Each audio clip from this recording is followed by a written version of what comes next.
Good evening, everyone. Welcome to yet another time of Monday Night Customs Analyst Desk. I'm your host, Doom Geek, And I am Sexual Pancake. and we have another set of exciting clips for you to review, and we're super excited for the games ahead. So, without further ado, let's just jump right into it. Let's take a look at one of the games from last week, starting with the pick bands. Okay. So we do see a lot of classic bands. Leona band, Ash band, Amumu band, Yone band. And Audi getting some respect with Pike band. You love to see that. Yeah, and then if you look at the other team right here, the bands of Yone is probably a targeted one at down bad, and also we kind of talked about Thresh on Drop It Like It's Box from the previous week, and we know how much of a threat can that be. So we definitely see some targeted bands here. So with that, how does the team comps themselves formulate? Well, Blue really has an all-in wombo combo. They really want to set up down bad the Yasuo with good Malphite ultis and just sort of build around that. They have the Morgana for the nice black shield, the support, the catches, just to allow those fights to happen. But the red team has just so many good, powerful champions like Aatrox, Seraphine, just all around good team fighters, and the Ornn, high-value champions. And I really, really favor that team more. The onus is on the blue team to try to make something happen. Yeah, on the contrary, I really actually like Team 2 in this particular case, with the team with Yasuo and the set. We've talked about before, teams that have potentially more easier to recognize strategies are the ones that kind of pop off. And I'm a big fan of those. So, if the Malphite can go ahead and land those ultis, those big impacts, Set can go ahead and land his big ultis, Yasuo just has to follow up, and then Jinx can kind of come in for cleanup. So the only way you can find out is by watching the game and see what actually happens here. So let's kick off with clip 1. Alrighty. Okay, so it looks like this is very early into the game. Everyone just has basic items. There are a few deaths on each side. So nothing really to take much notice about. I'd like to say down bad has already died multiple times. So let's see when he gets his Yasuo power spike. Yeah. Let's go and hit it. So right off the bat, both teams are kind of looking for some type of fight here. Kind of going back and forth a bit.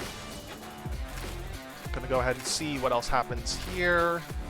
Seth here positioned pretty aggressively, and he kind of gets caught with the Ornn landing a big knockup. Seraphine getting some big hits here. Set goes in, and a big Seraphine ult here, but down bad has a black shield. Morgana tries to fall blue as well. At this point, red team's engaged is starting to look a bit fragmented. Malphite goes in, does get a knockup, but then gets deleted pretty quick right off the bat. At this point, red team on the backup. Malzahar ult successfully going off on Jinx. Jinx gets sent, but then a solo ulti and exhaust on the Aatrox who's trying to go in. Now it's blue team that's turning around. With blue team so low, Yasuo is spinning around and actually getting a ton of kills. Holy moly, what a big turn. And I don't think it's over just quite yet. Yasuo is still getting the spins. Manages to take out the Malzahar, and right now it looks like the fight is favoring Jinx has decided if she's gonna do it. Jinx has managed to get the last kill. What a bloodbath. So many things happened there. Let's go walk us through with that, George. What actually happened? So clearly they made a catch on the set, but in catching the set, they actually caught themselves. The set got an amazing ulti on the Ornn into the blue team, and the blue team were just on the back foot. However, then we do see that the fight takes another turn as the blue team is very good at backpedaling. Let's just see this play out. So here we have the Ornn walking up, trying to take pressure off the bush because the red team is at their tower. Good Seraphine CC onto the set, multiple CCs onto multiple targets, but now the blue team is backing out. They're not fighting this. The Caitlyn uses her W to net, and huge blast shield by the Morgana too. That wind wall was just a little bit late, but there was honestly not, the blue team were not on the same page. Some people were going in, now everyone's backed up and now Ornn ultis and wants to re-engage. But Malphite gifts them a single ulti. Yasuo did not follow up, and now Malphite is just running away, gifting this kill. Yeah, in this particular case, with red team now kind of on the back pedal here, blue team having advantage. Blue team sees blood in the water, and it's a great great snowball by Sharp here. But the quick exhaust here turns this around. Huge amounts of damage here from Yasuo. Now they're trying to make a way, and Yasuo is now positioning and honestly showing some pretty good Yasuo micro here, kind of kiting through the enemies, taking everyone out one at a time here. Jinx coming back here with a fight as well, feeling a little bit safer. So, wow, that's was a big turnaround there, you know, with blue team. Yeah, huge play. The exhaust was huge. The Yasuo play was huge. You know, you might have banned down bad's Yone, but his Yasuo is just as good. Wow. And now we see Neil with the finishing touch, just running down the Ornn. I really like that aggression. Very, very cool. All right, we'll go ahead and see if the Yasuo play can continue, because I think that one was a big play from down bad. We'll see if this is a trend for the rest of the clips as well. How'd the items look here, George? So this is definitely mid-game. A lot of people completed 3 items. Caitlyn has Collector, i.e. Kraken Slayer, and I guess that's okay. I'm not the biggest fan of the Collector here, but it's fine. It's fine. On the other side, Jinx has Kraken Slayer, PD. Interesting choice. I would have personally gone for you know, some Armor Pen. Later in the game, she's going to be facing Ornn and Aatrox mostly. Malphite goes for the Blighting Jewel though, which, you know, given the other team, there's not a lot of magic resist, so I'm not sure. He could have probably bought a better item, been a little bit more greedy with his build. Big credit here, though, to both teams. You've noticed the goal difference is really tight. The kills look like there's a big kill difference, but the gold is still pretty tight. I want to comment that the proper champions are getting the gold funneled to them, so it's still pretty close. So let's go ahead and hit play and see what happens.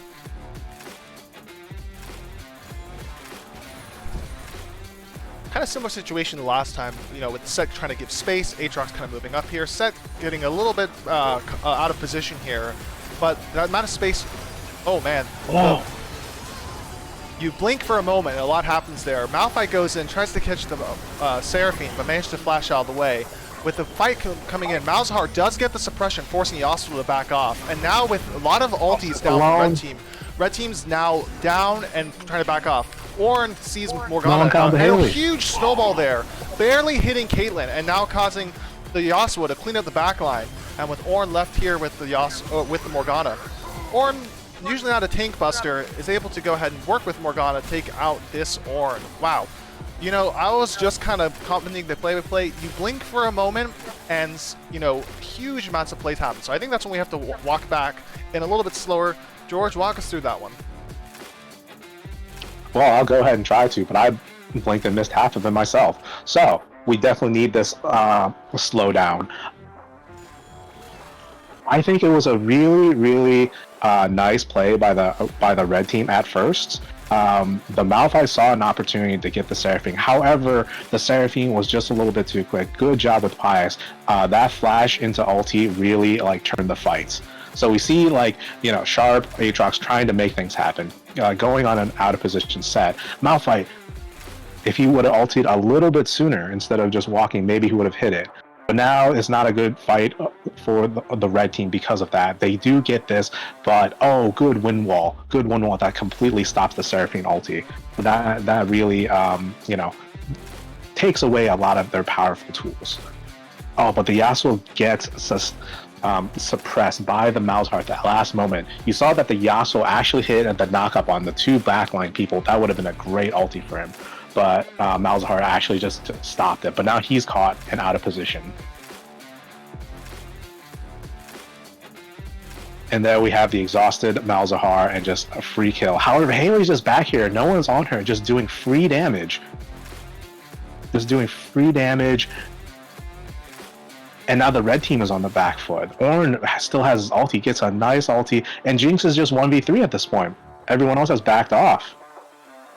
Huge props it's a to really blue big team. back and forth. Yeah, huge props to blue teams for the good position. You know, their squishies are on the back playing safe, but in this case, it was just the unexpected Yasuo snowball here. Honestly, looked like the snowball was a magnet, and just kind of attached itself to Caitlyn, and managed to go and just start leading the back line.